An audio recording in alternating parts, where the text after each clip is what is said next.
popular don't go hand in hand. If you admit that you can play the accordion, no one will hire you in a rock and roll band. There is a good chance you have never heard of the film Ishtar. And if you have, you more than likely heard it was trash, unrateable, and to stay away. But maybe you heard something different, like misunderstood classic, or stupid but also genius. As of August 9th, 2022, Ishtar holds a low 4.6 on IMDb based on 11,000 user ratings. We are going to explore why Ishtar is a real treasure of a film and deserves a second, or for many, a first chance.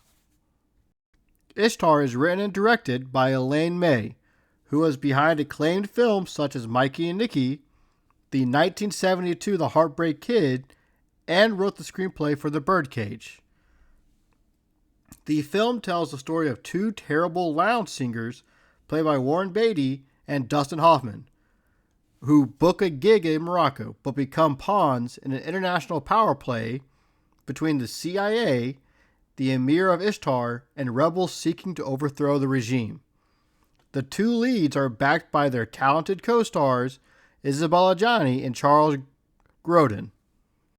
The film was released on May 15, 1987, and would be considered a box office flop, costing the studio an estimated $40 million in losses. It would be hailed as one of the worst films ever made, and was given mostly negative reviews.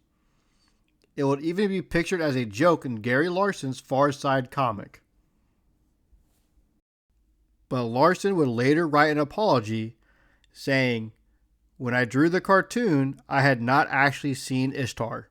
I only knew or sensed it had entered the film industry lexicon as a major turkey.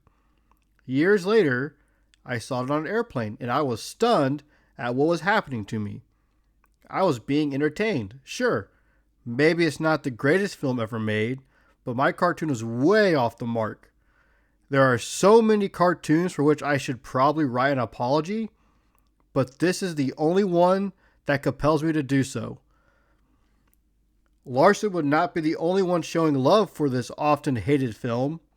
Directors Quentin Tarantino and Edgar Wright have both publicly praised the film, with Martin Scorsese even calling it one of his favorite films of all time. So, is Ishtar actually any good? Ishtar from the start tests your patience by introducing you to our two leads, who do not come off as particularly bright, and despite being untalented, they have aspirations for being songwriters. We get a lengthy telling of who they were before they met and how they met, which helps establish they have a heartwarming charm about them, and we can connect with them. Of course, Hoffman and Beatty have an electric chemistry together, which helps. The first act is spent mostly building the characters and only offers minimal laughs. It can feel like a slog at times, but is essential to creating the relationship between viewer and characters.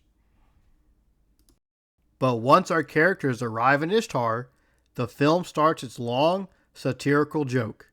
We meet a beautiful rebel, played by Isabelle Adjani, who has captured the attention of both our leads. We get a few slapsticky jokes scattered about to keep the pace, but the true marvel is the long setup to the film's climax and punchline to our long satirical joke. It's a payoff I found worth the wait.